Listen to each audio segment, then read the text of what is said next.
Good morning, guys. Macy Woods with Woods Home Repairs again.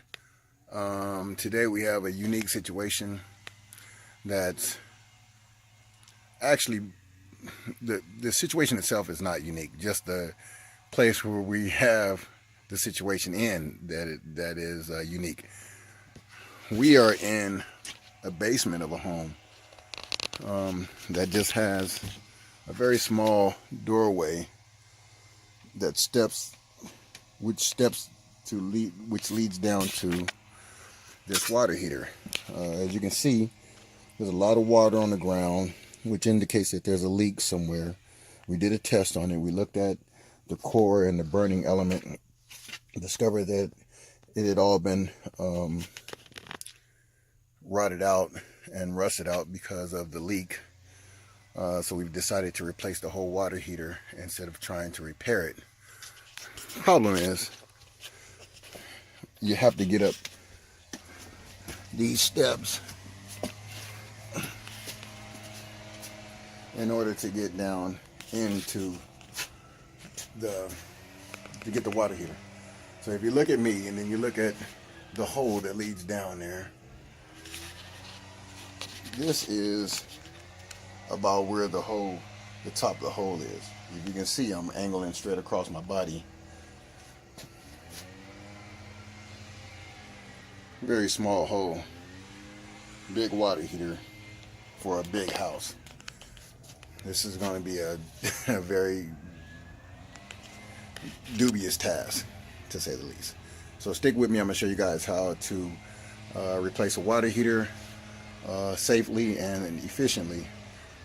We just went to Home Depot, and as you can see on the back of the truck, we have our new water heater waiting to go in. This is a tank water heater, gas water heater, natural gas. We double checked, it's 40 gallons and about 38,000 BTUs. And it's comparable to the water heater that we're going to be replacing, which is down here. Looking at a 30-gallon tank, and we're looking for the BTUs, which is right here, and you want to check to make sure that it's also comparable. That's 38,000 BTUs for this unit. So ours is an exact match. Those are the two major things you want to look for. You also want to look for the height or the clearance that the flute has, so that you know that whatever one you put in there is going to be the same. Generally, you're talking about anywhere from 3 inches to 5 inches tall for your flute. Fortunately, I got a lot of play in this vent system in the stack, so I can put up to a 5-inch flute on there. And the flute is going to look just like this one. This is the one that we took off. And we have one similar to that that's going to go right back on that came with the water heater. So the very first thing you want to do is you want to drain it. So you'll have a drainage spigot that looks just like this one. It looks just like your regular garden variety spigot. In this case, it's a little bit of a safety device on here. You have to have a screwdriver, a flathead screwdriver, in order to open this one up, which is good because kids come down here and play and they turn the water on and don't know what to do, leave it on, and next you know you have a flooded out basement. Also, if you look at the water heater, how it's positioned, it is up on concrete slabs to raise it up just a little bit, but you always want to do more than what it was. It was done not incorrectly, but with a little bit less care than what you would normally do. So what we did is we bought a drip pan to go underneath it, so that you don't have, in cases like this where the water goes all over the place, and now you have stuff that you stored around here, it's getting wet, you know, and it's going to be soggy and it's going to get mildewed. You don't want that. So this is what we have. So once you've connected your drainage hose, which drains just like anything else, which, you know, if you use a siphon system, you get somewhere low enough. And this was a struggle for me because we're already low in the basement. So I had to run an extended water hose out the door all the way down the street to get lower than the water heater itself. And then siphon it out from there, and it started to pull. But before you do that, you need to make sure that you have your spigot open, and then you come up here, you turn off the water supply line that's coming in to the water hose, or into the hot water heater. The water heater is what I meant. So normally it's a more modern shut-off valve than this one, but in this case this is what we have, so this is what we shut off. Shut off here, no water is coming in, and it's really easy to determine which is the hot and the cold, but you always want to double check.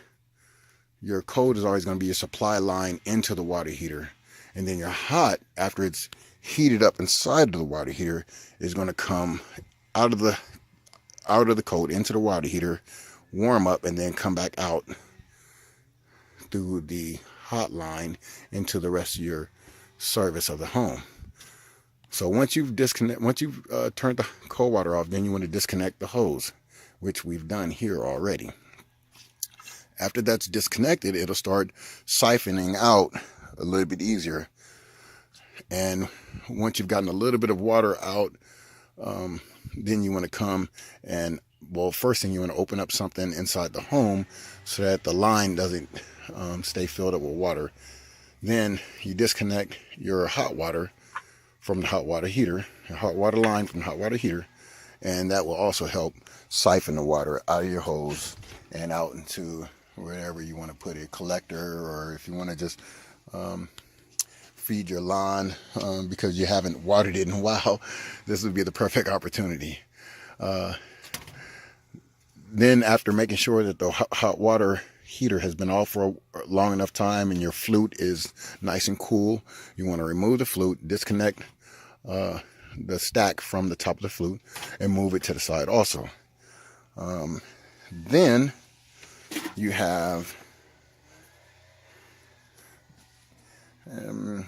your gas line, and you want to trace it back until you get to your gas line, the switch, the valve.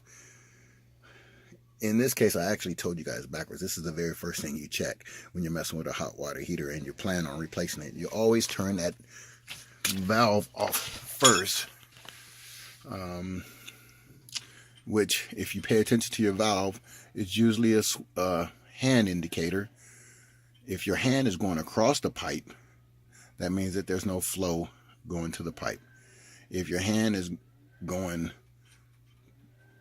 perpendicular, or, well, yeah, perpendicular, I believe is the word. That's in other words, it's following the same path of the pipe.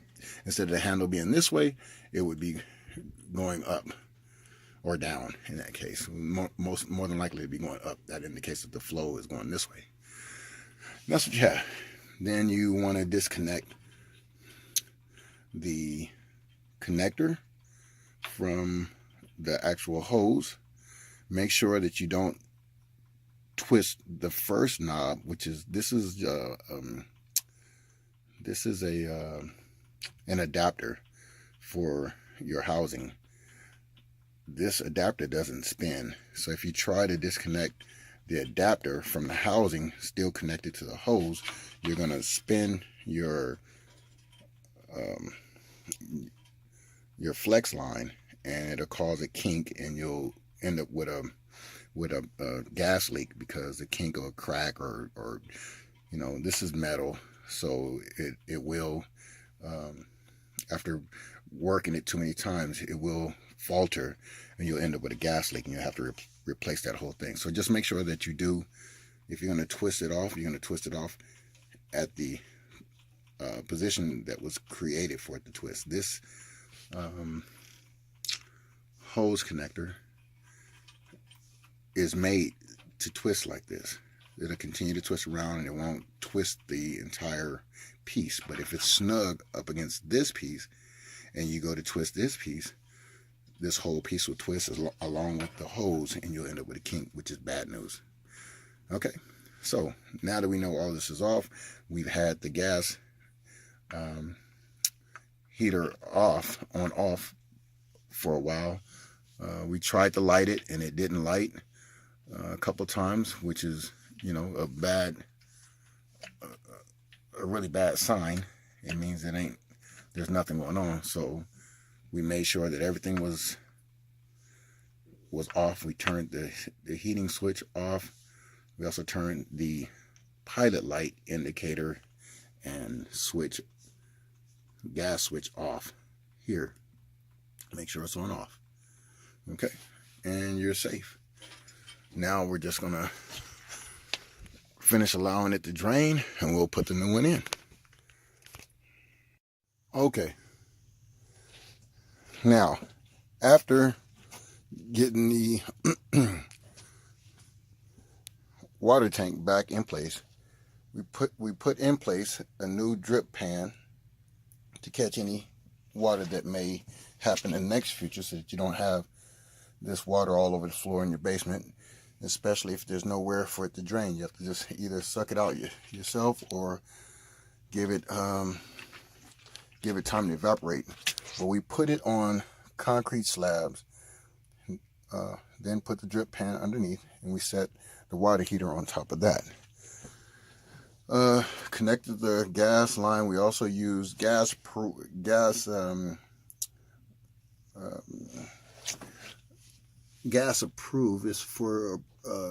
It's approved for gas line, the pipe sealant that we used,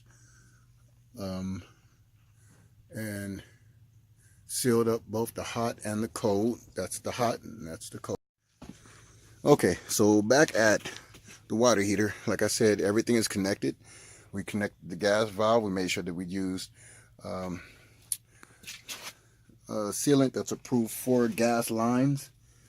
That's important because it's a softer sealant, seals up softer, so the gas isn't, there's hardly any pressure behind a gas line, so it won't push the sealant out, but it's because it's so soft, it'll stay flexible and pliable and will close any holes or anything that happens to develop over the next, 100 years that's down here. Actually, water heaters last about 10 years.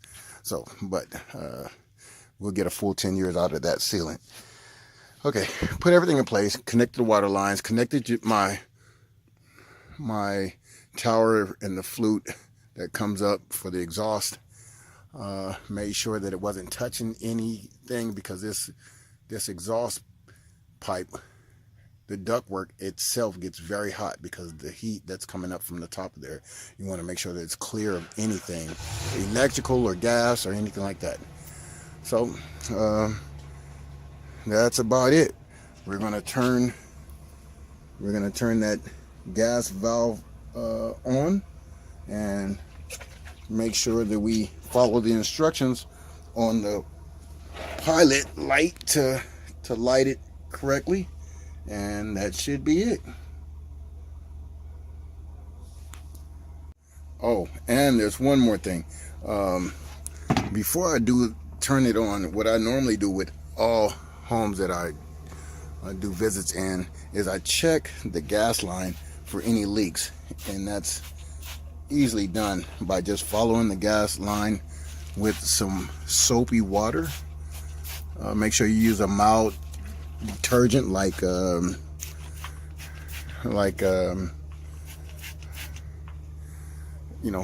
any dish liquid or something like that, and you just spray all the joints on the pipe, and any place that you see where it might look like it might be a little rusty, you spray everything. And in this case, it connects not just to the water heater, but also a gas furnace, which is down there. So I'm going to check everything for these people, because that's just what I do. I try to go above and beyond any service that I provide for anyone. And then what we're going to do is we're going to look for bubbles that develop. That's what the soapy water is for. So starting from this end, we're going to look at it, check it over and under, make sure we don't see any bubbles bubbling. There may be soap suds on top from the just because of the force that the water hit. But as long as you don't see anything bubbling anywhere, you should be good. That's not bubbling. That's just where the soap suds came down. But all this stuff is really sensitive for erosion and time, and you just want to make sure that there's no bubbles bubbling up. With that, I'm going to turn this valve on.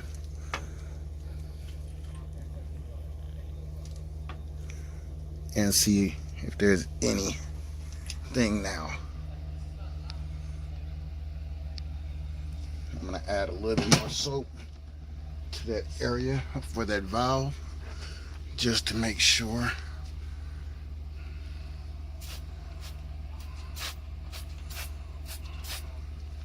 Make sure it doesn't leak in the on position either. And I don't see any bubbling.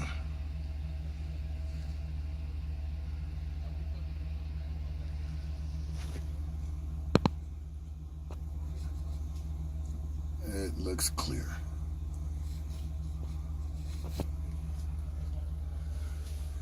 And follow the hose line all the way down to where it connects.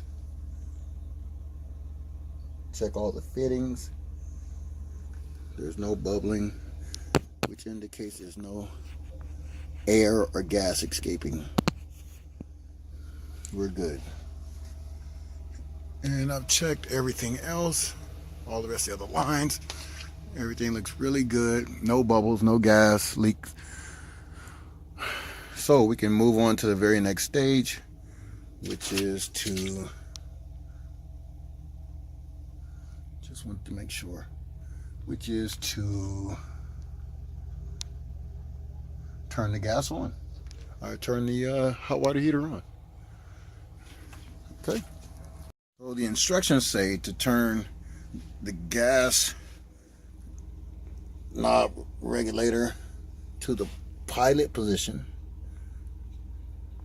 and then depress. And immediately after depressing, you're supposed to start triggering this ignition button right here immediately. So don't allow the gas to build up, and you're going to trigger it a couple of times just to make sure. Sorry about the shaky film, guys. I'm trying to use two hands. So we're going to turn it to pilot, which I just did, and we're going to depress it. And as soon as we do that, all the way in, we'll start hitting this button until this gas regulator light, status light, starts to blink.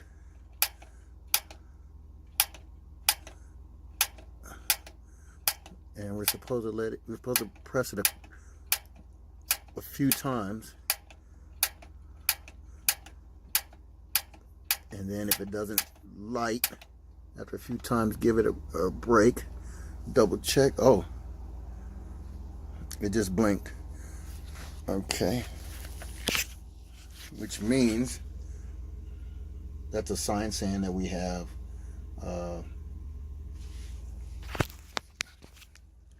that we are getting gas and that it's lit. So now we're just going to check in the viewing window, which is right here, just to check and see whether or not if we have flame. And let's turn this light off and see what we can see. Is there flame going on? Yep, there's the flame. If you guys can see that, it's a blue flame just right in the middle of that. I'm trying to get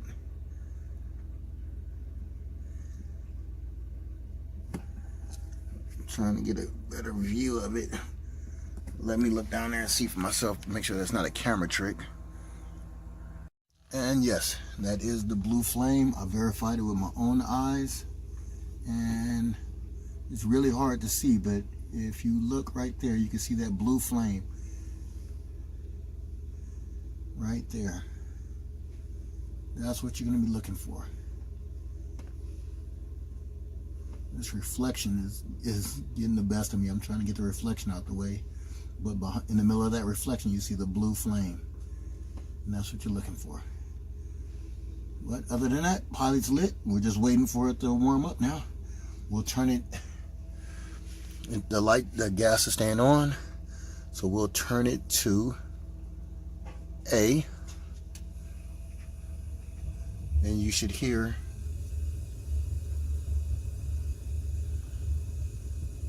that's the light, the furnace being lit. And the one thing you want to check for is for the flame on the gas stove. Any gas furnace or water heater or anything that runs off natural gas, you want to look at that flame, check that flame to make sure that the flame is burning efficiently. It should not be a lot of yellow or